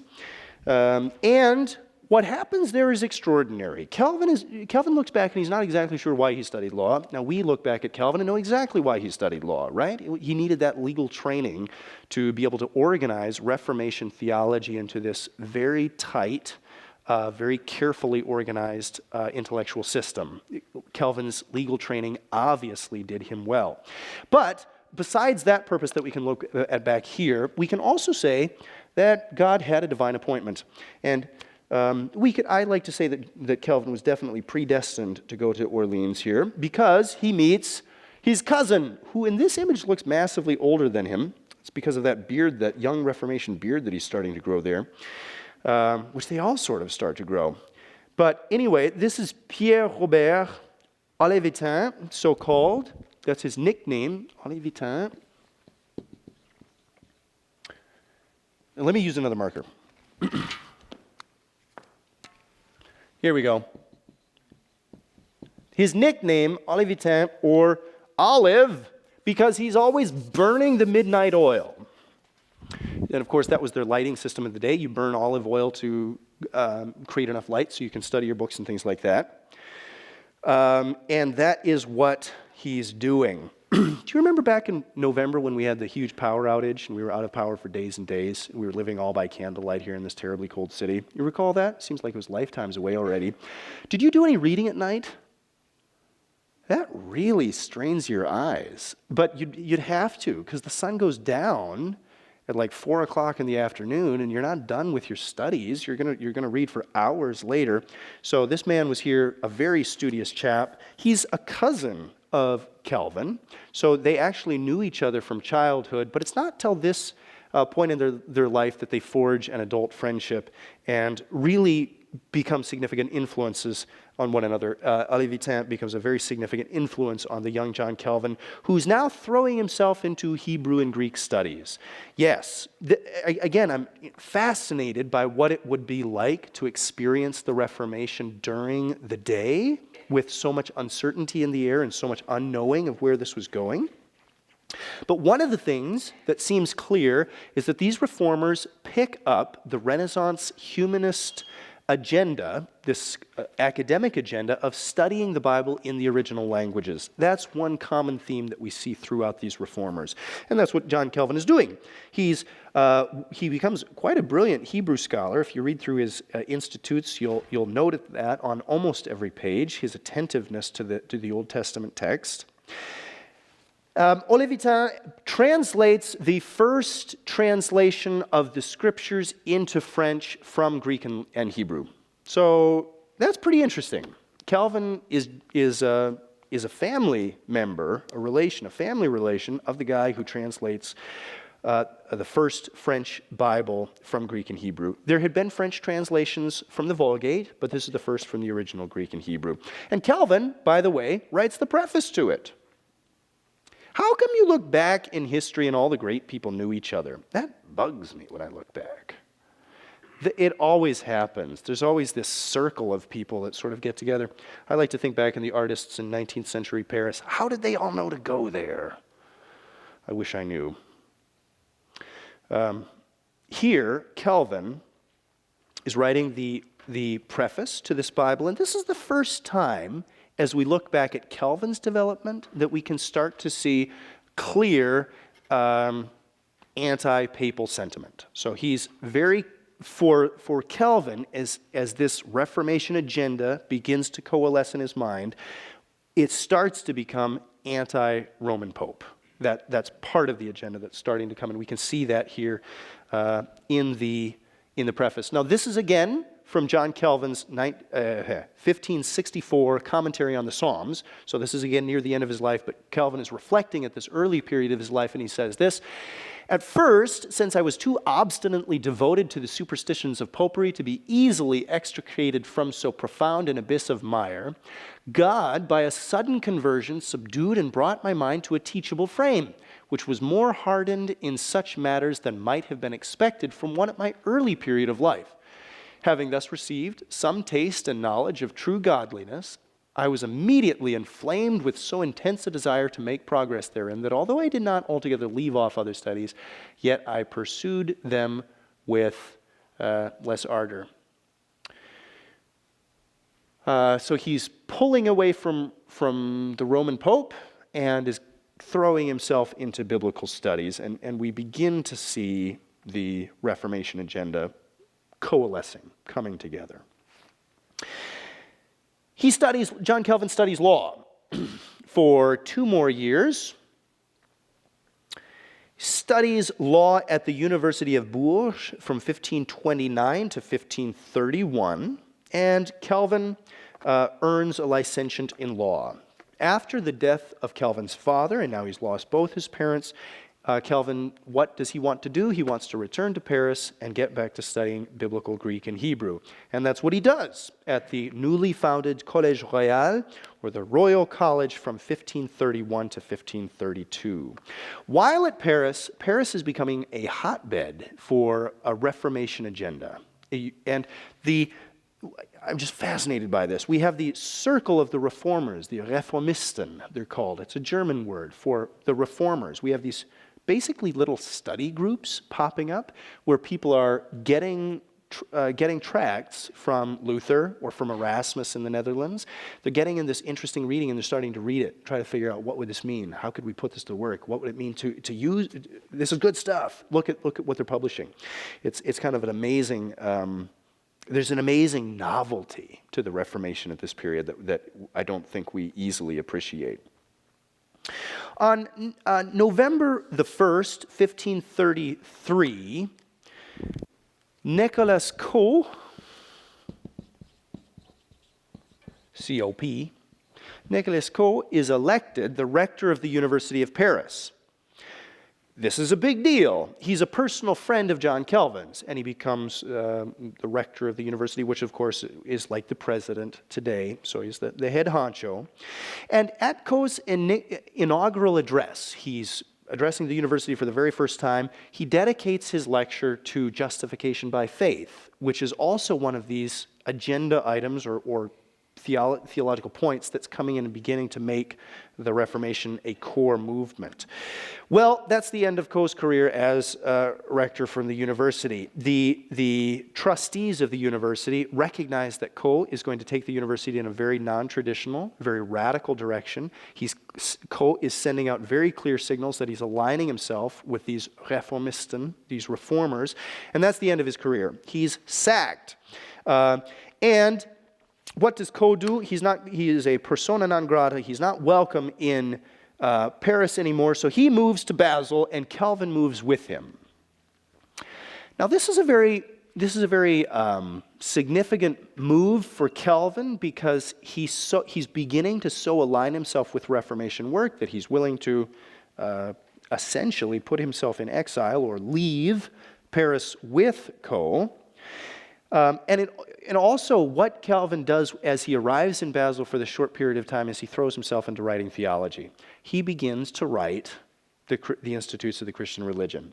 Now, the book, and he'll publish it in 1536. The book that Calvin publishes is quite a bit different from the institutes that we know today. So they're not going to they're going to be very different books. You can actually get the 1536 edition of the Institutes, and it'll save you a whole lot of time because it's massively shorter than the book that we know today. Effectively, John Calvin worked on this book, the Institutes, until the very end of his life, put it through a number of revisions, ultimately grew it from a book of 6 chapters to a book of 80 chapters. So it's increased by about 10 times the size by the time that Calvin was finally done with this book. Very good. Now, I'm just curious, because I do want to learn from you. As I've expressed my own fascination with this early period of the Reformation when it would not have been an easily recognizable movement, what are the movements that you're tracking with, as it were, you're subscribing to today and trying to follow that might someday become very significant movements? If you were asked to identify the most promising theological movements of the day, what would you say? What are you most interested in? How do you find what's genuinely important during your own day before the history books are written? What do you think? Give it your best, Braden. I can't really articulate a coherent movement, but it really resonated with me when you were talking about, for several generations, there was a lot of unrest and that's why the Reformation sparked. Yes.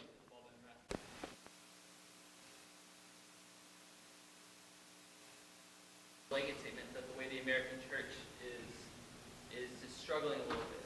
And I'm wondering if we're kind of if we're in the beginning stages of where nationwide they're starting to grow a little bit of unrest and just understanding that widespread number of churches are not making a mark on some of the issues. Thanks, Braden. I'm interested in polling you and your opinions. That was worth listening to. Anything else, please? What are you following, Randy? Well, I think the way we'll be studied in a sense is in a mathematical scientific sense, in that we were very mathematical and scientific in the way we counted how many people, like we counted trends within the church, and we counted all these different things through statistics and whatnot. Mm-hmm. And so I think that's how we studied, and that's like a trend. I think that's a trend within the church. I think that's how it will also be remembered. So our experimentation and adoption of these scientific methods for really all forms of academic discourse, that's a window that we'll be identified with. Did I hear you rightly, Randy? So, yeah. Interesting. Thanks for sharing. Nick. I'm going to kind of second what Braden was saying, because I want to emphasize that is a very prominent issue. I find myself so dissatisfied with the American church that I've been studying Catholic theology for quite some time now, as well as Eastern Orthodoxy and everything. Very interesting. Good. So underscoring that there's this unrest with contemporary North American evangelical theology, or however we group that. Thank you. Good. Let's see. So Christopher and Catherine. Catherine. I think there's like a big, I think it'd be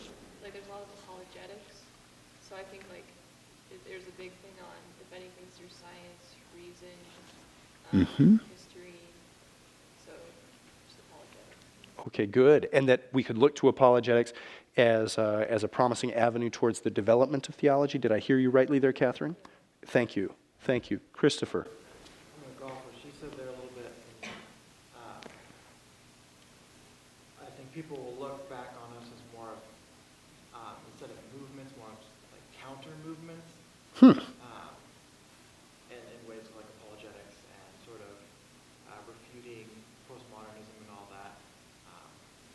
Because the church is such a sort of diverse body, less unified denominationally in that. I don't really see a reformation of the whole being sort of a movement.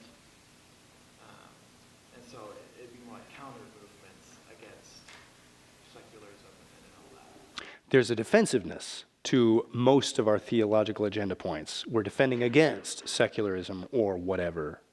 Did I hear you rightly? Thank you, Christopher. Very good. Go ahead, sir. From my experience being a kind of staff at church, I see a divorce between theology and life.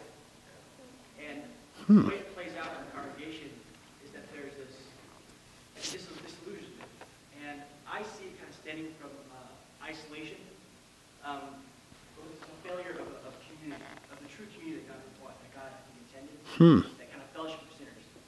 And thus, when we isolate ourselves and we hide from people and community, we end up divorcing. We see the scripture on the pages, we see God being a redemptive God, but we're never able to really experience it because we don't expose our brokenness to actually experience the body of Christ. Meaning that, so I see a lack of marrying, I'm trying to figure out how to word it, but a person who's actually experienced God's redemption the real way is going to have a different perspective than someone who just read it on a page.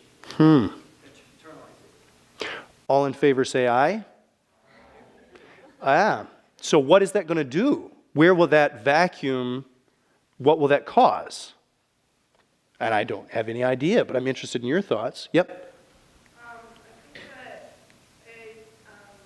I guess our reform, or something that the church is really approaching now, ethics more than theology. I feel like the church is kind of riding on the theology of people like Luther and Calvin, and not really trying to develop or, I guess, cut down or synthesize a new or more diverse type of theology. We're more focused on ethical issues like abortion or marriage or figuring out those in light of scripture. What I hear people saying, and maybe you'd paraphrase it differently, but what I hear people saying is that traditional theology, academic theology, has sort of lost touch with where people are in the church, and people are looking for a more practiced or embodied way of doing theology. Okay. Go ahead. Just one more. I think every era of learning has a disease over time, and technology is a definitely it's changed the game a bit. Now we have to kind of discover what the effects of technology, both good and bad, and that's I think our future. Looking back is how technology and media change our culture and what's the problem of it and how to react to it. Right. How would you do theology in a society that's increasingly becoming visual and that has more sophisticated visual literacy and less sophisticated verbal literacy? What do you do? How do you do theology in that society? Great. Zach. Yeah, I would also say maybe I agree with what you're saying and grading as well. But maybe, I know we haven't gotten the revival yet, but I think that a lot of people are realizing what's happening with Muslim people today. And especially since, a lot of the fastest growing churches in the world are in the Middle East and things like that. And a lot of historians and stuff are saying that, we can call this a revival of what's happening in the Middle East, what's happening with refugees, what's happening with church in Iran. That's the fastest growing church right now in the world today. And so maybe people are realizing that there's a revival of Muslim people. Good. Over much of the globe, we have pockets of intense revival, intense growth in the church, and also there's a lot of political pressure in a lot of different places on the church. Yep. Good. Good. Any other comments? Again, I'm just thankful for your comments, interested in your opinions, and share many of them. And looking to some of those things as well about what a proper Christian response would be to some of those problems that you've mentioned. Good.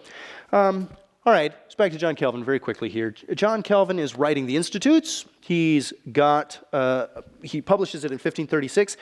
It's a short book compared to what ultimately is going to come about. The Meter Center, where Karin Mag is director, has a copy of the second printing of the Institutes, which is a really extraordinary thing. And that's what this is here. This is a copy of the second printing of the Institutes there. Calvin has a short stint in Basel. Before he travels to Italy for a short period of time, he's on an errand for the Princess of Italy. He's running a secretary, he didn't personally know her, but he's running a diplomatic errand for her ministry, that is political ministry. And so he's setting out for Strasbourg, which after he runs that errand, he's in southern Italy. He's running back up to Strasbourg. Strasbourg had become also a hotbed of this Reformation movement. Martin Bucer, who becomes a very important figure in Reformation theology, and unfortunately we don't talk enough about him in this class, but Martin Bucer is sort of the leading figure up there in Strasbourg. Calvin wants to go study Scripture and learn from this person and sort of join in that circle. So he's heading up on the way there. He gets sidetracked and goes to Geneva, which is, Geneva is down in the corner there. You can't really see it on the map, but the southern westernmost area on this map, if you can see that little peninsula sticking out, is where Geneva is. He's trying to get to Strasbourg, which would have been a much more direct, from Italy, it would have been a much more direct route, but there's a local skirmish that's taking place, there's political unrest, and so he takes the side road through Geneva. Wouldn't you know it? No wonder this man believed in predestination. His life is going to change in a very remarkable and unpredictable way. He meets Farel, William Farel, who is the rather intimidating-looking older gentleman that has John Calvin cowering back in his chair. This is a very dramatic portrait of what happens, but it gets the idea across. William Farel, who is this elderly man who's a priest in Geneva and is becoming aligned with Reformation agenda and Reformation theology, he does almost anything here. He, in a desperate attempt, recruits John Calvin to stay in Geneva and to work with him and to develop the Reformation there. And John Calvin's responsive. Apparently, William Farel is a very forceful man. A little bit like Staupitz, a very different relationship, but in a way that's not an unfair comparison. Farel is this mentor to John Calvin who totally changes his life. John Calvin would not have stayed in Geneva had it not been for what must have been at sometimes an annoying presence from Farel, this elderly but extraordinarily determined and faithful churchman who, can I say it? He recruits John Calvin as his youth pastor. Now, he's not working with the youth, but he's a junior pastor who's going to work with Farel. It's in 1539. Calvin is still in Strasbourg. This turns out to be a good period of Calvin's life. He marries while he's there in Strasbourg. So what's happened, I need to tell you, I missed one step in the story, so hang on. Farel and Calvin are both expelled from Geneva. The city elders have had enough of these two radicals, and eventually they're paraded out of the city and done with. Now, Calvin is going to return to Geneva shortly, and he's going to stay there for the rest of his life. But Calvin is in Geneva for the first time from 1536 to 1538. And after 38, he's going to spend a few years back in Strasbourg. You remember it was his original intention to get to Strasbourg. He's going to go up to Strasbourg, he and Farel both, and they're going to work with Martin Bucer while they're there. And this turns out to be a very happy time in Calvin's life. I guess exile can actually be a pretty relaxing thing to do. And what do you know? Love blossoms in John Calvin's life. He marries a Dutch woman by the name of Idelette de Bourg. Let me spell that for you. Idelette de Bourg, a much less known person than Martin Luther's wife, whom we all revere as a saint. And I'm sure Idelette was a wonderful person as well. We just know so incredibly little. Look at that, excuse me. We just know so incredibly little about her life that it's hard to sort of shape a full image of what this person was. She and Calvin both were incredibly hardworking. She is a widow. She was a widow whose husband had deceased. So this is a second marriage for Idelette. And it's an arranged marriage. Martin Bucer sets them up and says, hey, you two would be great for each other. Why don't you two get married? The couple has 3 children. Very sadly, all of them die in infancy. So Calvin does not have any children who outlive him. They all die as infants. And no doubt that's a very severe hardship for this couple. But it seems to be, nonetheless, a very good time in Calvin's life. We just have so little biographical information about John Calvin himself or about his family relations. It's just a blank slate, as it were. We do have a couple comments, none of which are terribly flattering. So John Calvin, in one of his letters, will say about how it's wonderful how his wife looks after his health and things like this. But we don't really get a full picture of what their relationship was like. And Calvin, being the very private person that he was, we don't sense any warmness in his relationship, but I imagine that it was there. He just doesn't talk about it. So we just are kind of in the dark there. Calvin publishes a second edition of the Institutes. He's finding his theological voice, as it were.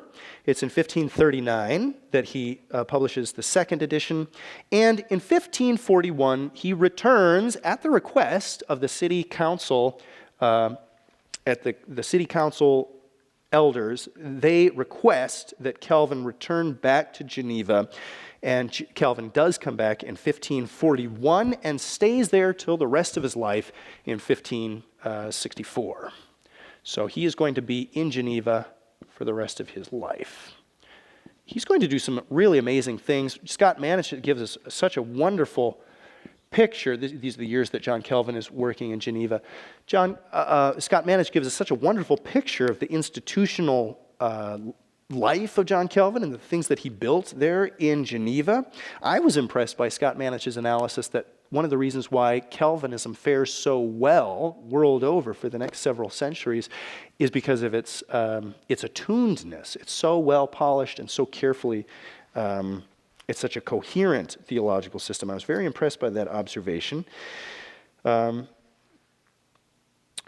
Calvin, here you see, there you see the council elders reinstating John Calvin back in Geneva. Here we have a picture of this is the end of the portraits that were probably drawn, or the sketches that were probably drawn in 1909 for the 400th year anniversary of John Calvin's birth. Here we have John Calvin teaching at what's meant to be a lecture hall at the University of Geneva. So John Calvin founds this seminary for pastors, which ultimately is going to grow into the University of Geneva, the main city university there. Good. Okay, I need to wrap things up quickly here. We have a few portraits of John Calvin. Again, very few images of John Calvin have come through, but we do have a couple. And some of the best and probably most accurate are from his students, who during boring lectures decided to sketch out their teacher. And so here's one image.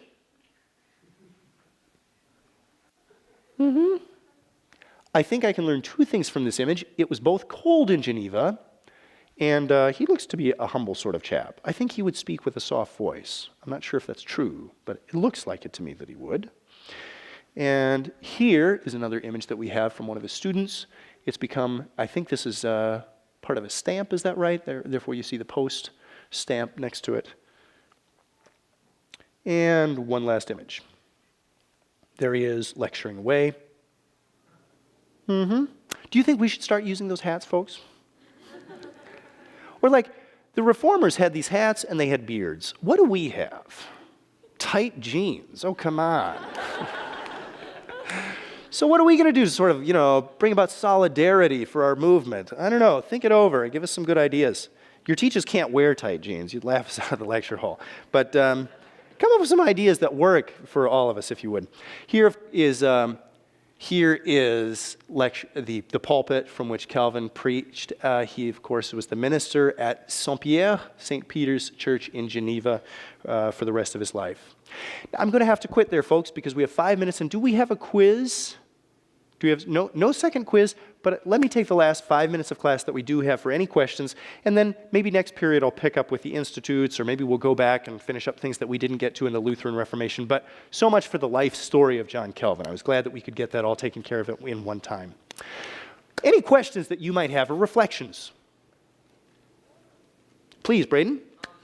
What were the Lutheran churches called when they were created?